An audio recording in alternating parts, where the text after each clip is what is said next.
हम भी ये जानना चाहते हैं, देश भी ये जानना चाहता है कि उसके एवज में आपने क्या हवाई अड्डे बेचे हैं, आपने क्या कोयले की खदानें बेची हैं, आपने क्या किया है, या एमएलए खरीदे हैं, या नए सूट सिलवाए हैं। सुप्रीम कोर्ट ने केंद्र सरकार को एक बड़ा झटका दिया है। आज सुप्रीम कोर्ट के फैसले से मौजूदा सरकार को ऐसा झटका लगा है कि शायद वो चारों खाने चित होने को भी तैयार हो।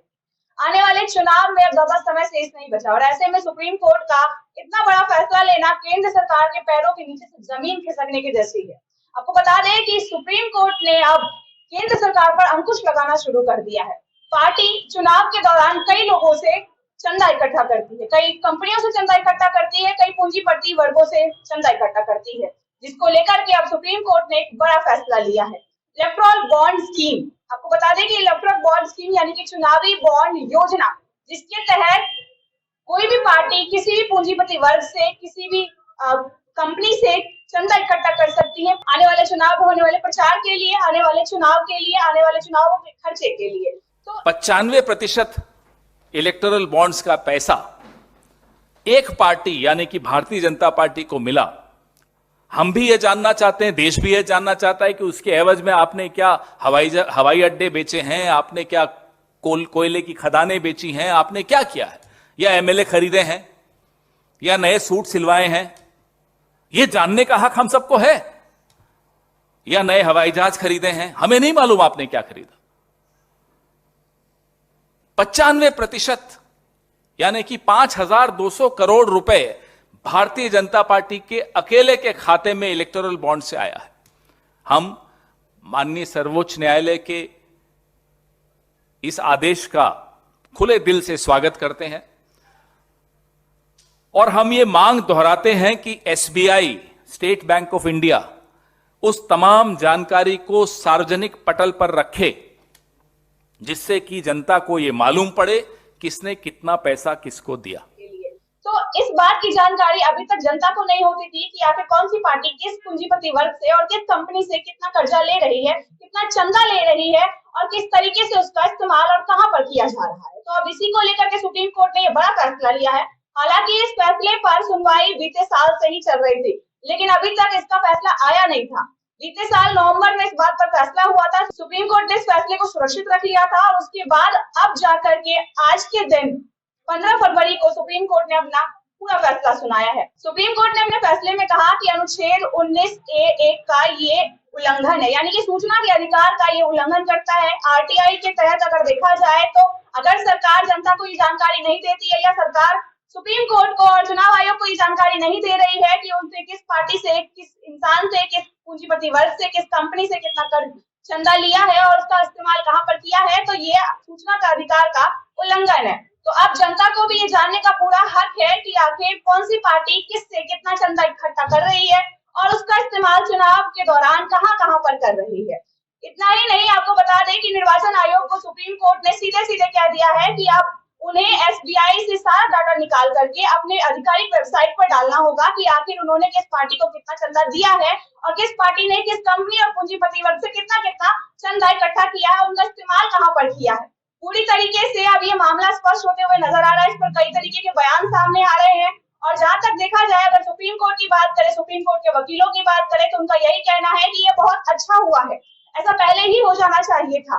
अगर ये अब हुआ है तो भी ठीक है, क्योंकि अब चुनाव में ज्यादा समय नहीं है और सुप्रीम कोर्ट में चुनाव आयोग को और केंद्र सरकार को, दोनों को ही अब ये दस्तावेज रखने होंगे कि उन्होंने कहां से कितना चंदा लिया है, उसका इस्तेमाल कहां पर किया है। चंदा ले रही है सरकार, वो कहीं ना कहीं जनता के टैक्स का पैसा है और जो जनता के टैक्स का पैसा होता है उसे जनता के कार्यों में इस्तेमाल किया जाता है, लेकिन सरकार उसे अपनी निजी चीजों के लिए इस्तेमाल कर रही है, निजी कार्यों के लिए इस्तेमाल कर रही है, चुनाव के प्रचार के लिए इस्तेमाल कर रही है, अपनी पब्लिसिटी के लिए इस्तेमाल कर रही है। तो जनता को इस बात को जानने का पूरा हक है कि आखिर उनके टैक्स का पैसा कहां और कैसे इस्तेमाल किया जा रहा है, कौन इस्तेमाल कर रहा है और कितना कर रहा है, कितना बच रहा है। तो कुल मिलाकर के ये पूरा मामला था जो इलेक्ट्रोल बॉन्ड स्कीम आप लोगों ने आपको पता चली है, उसका ये पूरा ब्यौरा था जिसमें ये पता चलता है कि ये इलेक्ट्रोल बॉन्ड स्कीम वो है जिसमें गुप्त तरीके से दिए गए चंदे का खुलासा होगा। तो सुप्रीम कोर्ट ने किसी भी पार्टी द्वारा लिए जाने वाले गुप्त तरीके से चंदे का खुलासा करने के लिए अब सरकार को कह दिया है। अब केंद्र सरकार और निर्वाचन आयोग, चुनाव आयोग सभी इस बात का पूरा डाटा अपने आधिकारिक वेबसाइट पर डालेंगे कि उन्होंने किस पार्टी को कितना चंदा दिया है और किस पार्टी ने किस किस इंसान से, किस पूंजीपति वर्ग से, किस कंपनी से कितना चंदा लिया है जो कि गुप्त था अब तक, और उसका इस्तेमाल कहाँ और कैसे करने जा रहे हैं या कहाँ पर किया है। तो अब इस बात का पूरा डाटा सुप्रीम कोर्ट को उन्हें देना होगा और जब ये आधिकारिक वेबसाइट पर आएगा तो आप लोग भी यानी कि आम जनता भी उसे आसानी से देख पाएगी कि कहाँ पर कितना पैसा खर्चा हो रहा है। ज्यादातर देखा जाए तो चुनाव के दौरान पर कई ऐसे खर्चे होते हैं जो अवैध होते हैं। कई बार आप लोगों के सामने ऐसी वीडियोस भी आई होंगी जिसमें मांस मदिरा बांटते हुए सरकार के लोग देखे जाते हैं। किसी भी पार्टी के लोग आप देखे होंगे जिस लोग मांस और मदिरा बांटते हैं, साड़ी बांटते हैं और अलग अलग तरीके के एम्बलम बांटते हैं और उनसे वोट की अपील करते हैं। हालांकि ये बात कोई नई बात नहीं है, सभी को पता है, आम जनता सभी जानती है कि अक्सर चुनाव आते हैं तो पार्टियां वोट बटोरने के लिए लोगों को खिलाती पिलाती है, लोगों के घर घर जाकर ये कुछ ना कुछ सामान बांटती है, साड़ियां बांटती है, कपड़े बांटती है और एम्बलम भी बांटती है जिसमें कुछ पैसे निकलते हैं और साथ ही साथ उनसे अपील करती है कि उन्हीं की पार्टी को वोट दिया जाए। तो अब सरकार के पास ये जो खर्चे हैं उन सारे खर्चों का हिसाब, सरकार को अपने सारे चंदों का हिसाब, अपने सारे खर्चों का हिसाब, अगर वो किसी जनता के पास जाकर के कोई पैसा दे रही है तो उसका हिसाब सभी सुप्रीम कोर्ट को उन्हें देना होगा। अब सरकार इस बात को थोड़ा सोच समझ के करेगी कि कोई भी पार्टी इस बात को थोड़ा सोच समझ के करेगी कि अगर वो किसी जनता को जाकर के पैसे दे रही है, किसी जनता को कोई सामान दे रही है तो उन्हें उसका हिसाब भी सुप्रीम कोर्ट में देना होगा। तो इन चीजों पर कहीं ना कहीं अंकुश लगेगा। जनता को जो सूचना का अधिकार मिला है वो अधिकार वो अपना इस्तेमाल कर पाएंगे। आने वाले चुनाव में खर्चे कम होंगे, अवैध तरीके से जो खर्चे हो रहे हैं वो कम होंगे, गुप्त तरीके से जो चंदा लिया जा रहा है उसका खुलासा होगा तो गुप्त तरीके से चंदा भी लेना कम हो जाएगा। फिर चाहे वो केंद्र सरकार हो या कोई और पार्टी हो, सभी पार्टियों पर ये नियम लागू होता है। लेकिन मौजूदा सरकार अभी भाजपा की है तो भाजपा पर ये नियम सबसे पहले लागू होता है और भाजपा के लिए सबसे बड़े खतरे की घंटी है, क्योंकि अब जो चीजें होंगी देश में वो कानून के तहत होंगी, कानून के नियमों के अनुसार होंगी, सुप्रीम कोर्ट के मुताबिक होंगी। जो सुप्रीम कोर्ट के आदेश होंगे उसी हिसाब से सारी चीजें होंगी। सुप्रीम कोर्ट ने सीधे सीधे चुनाव आयोग को कह दिया है कि एसबीआई से अपना सारा डाटा निकलवाए और उसे अपने वेबसाइट पर डाले ताकि सरकार को भी पता चल सके कि उन्होंने क्या किया है, सुप्रीम कोर्ट को भी पता चले और जनता को भी पता चले। आने वाले चुनाव में अब ज्यादा समय नहीं बचा है। जिस तरीके से किसानों को रोकने की कोशिश की जा रही है वो आप सभी ने देखा होगा। किसानों को रोकने के लिए जो बैरिकेडिंग लगाई गई है, कटीले तार लगाए गए हैं, कंक्रीट से रोडों को जाम कर दिया गया है, कहीं ना कहीं उसमें भी खर्चा आया होगा। तो सरकार को उसका भी हिसाब देना पड़ेगा कि आखिर ये चीजें क्यों कराई गई है और इसमें कितना पैसा गया है।